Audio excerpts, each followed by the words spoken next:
এই পিঠা বানাতে আহামরি কিছুই লাগে না। ঘরে থাকা 1 কাপ চাল আর অল্প একটু নারকেল দিয়ে ঝটপট মাত্র 10 মিনিটে বানিয়ে নিতে পারবে লোভনীয় স্বাদের বড়া পিঠা। বানানো যেমন সহজ, খেতে তার থেকে অনেক বেশি মজার, আর বানানো একেবারেই সহজ। আশা করছি আজকের রেসিপি তোমাদের ভালো লাগবে।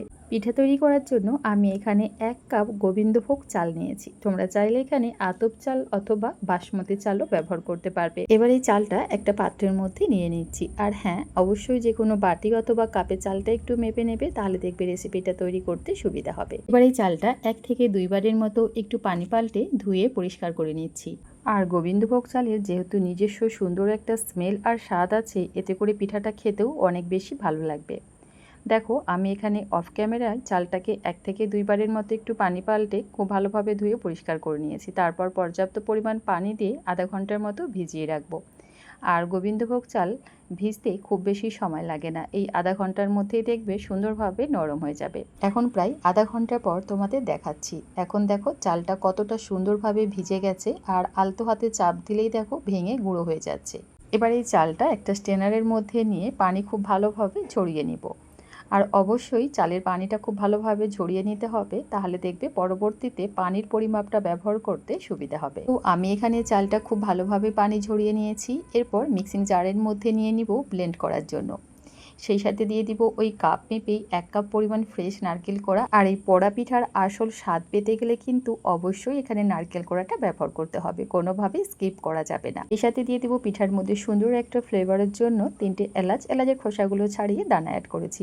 আর লাগবে আমাদের ওই কাপ মেপেই 1 কাপ পানি, তবে সম্পূর্ণ পানিটা একেবারে দিচ্ছি না। প্রথমে হাফ কাপ পরিমাণ পানি দিয়ে চালটা খুব ভালোভাবে ব্লেন্ড করে নিয়েছি। দেখো ব্যাটারটা হবে ঠিক এই রকম, একদম স্মুথ আর মসৃণ। চালের এই ব্যাটারের মধ্যে কিন্তু কোনো রকম দানা বা দলাভাব একদম নেই। এবারে চালের ব্যাটারটা একটা মিক্সিং বোলের মধ্যে নিয়ে নিলাম। আর এদিকে যে হাফ কাপ পরিমাণ পানি রেখে দিয়েছিলাম, এই হাফ কাপ পরিমাণ পানি আমি মিক্সি জারটা ধুয়ে ব্যাটারের মধ্যে দিয়ে দিচ্ছি। আমি এখানে মোট 1 কাপ পরিমাণ পানি ব্যবহার করলাম। প্রথমে হাফ কাপ পরিমাণ পানি দিয়ে চালটা ব্লেন্ড করেছি, তারপর এই পর্যায়ে আরও হাফ কাপ পানি দিলাম। এবার একটা চামচের সাহায্যে ব্যাটারটা খুব ভালোভাবে একটু ফেটিয়ে নিচ্ছি। পিঠার এই ব্যাটারটা একদম পাতলা করে তৈরি করতে হবে। আর ব্যাটারের ঘনত্বটা হবে ঠিক এই লেভেলের, দেখতেই পাচ্ছ একদমই পাতলা একটা ব্যাটার। আর এই ব্যাটারটা বানানোর জন্য আমি 1 কাপ চালের জন্য 1 কাপ পরিমাণই পানি ব্যবহার করেছি। এবার এই ব্যাটারটা একটা সাইডে রেখে দিব। এদিকে চুলায় একটা প্যান বসিয়ে দিয়েছি। প্যানের মধ্যে দিয়ে দিব ওই কাপ মেপেই 1 কাপ পরিমাণ পাউডার গুড়। এতে করে মিষ্টিটা একদম পারফেক্ট হবে। তবে কেউ বেশি মিষ্টি খেতে পছন্দ করলে সেক্ষেত্রে গুড়ের পরিমাণটা একটু বাড়িয়ে দেবে। এবার এই গুড় মেল্ট করার জন্য দিয়ে দিলাম ওই কাপ মেপেই হাফ কাপ পরিমাণ পানি। আচ্ছা, আমি এখানে গুড়ের পাউডার নিয়েছি, তোমরা চাইলে আখের গুড়, খেজুর গুড় অথবা চিনি দিয়েও এই পিঠাটা তৈরি করতে পারবে। তো দেখো, আমি এখানে চুলার ফ্লেম একেবারে লোয়ে রেখে গুড়টা খুব ভালোভাবে মেল্ট করে নিয়েছি। এবার চুলা থেকে নামিয়ে গুড়ের এই শিরাটা পিঠার ব্যাটারের মধ্যে দিয়ে দিব। সমস্ত গুড়ের শিরাটাই পিঠার ব্যাটারের মধ্যে দিয়ে খুব ভালোভাবে নাড়াচাড়া করে মিশিয়ে নিতে হবে।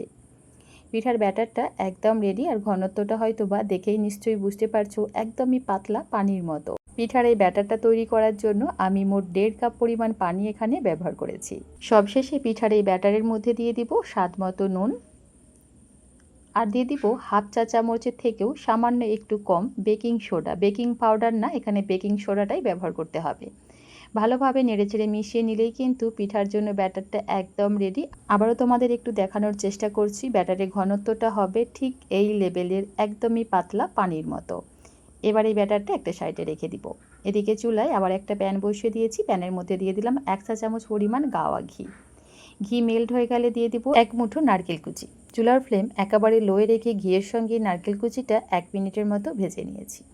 এরপর এখানে দিয়ে দিব অল্প একটু কাঠবাদাম কুচি আর কিশমিশ। তবে এটা টোটালি অপশনাল, হাতের কাছে না থাকলে স্কিপ করতে পারো, তবে নারকেল কুচিটা কোনোভাবেই স্কিপ করবে না। তো দেখো, সমস্ত কিছু খুব ভালোভাবে নাড়াচাড়া করে একটু ভেজে নিয়েছি।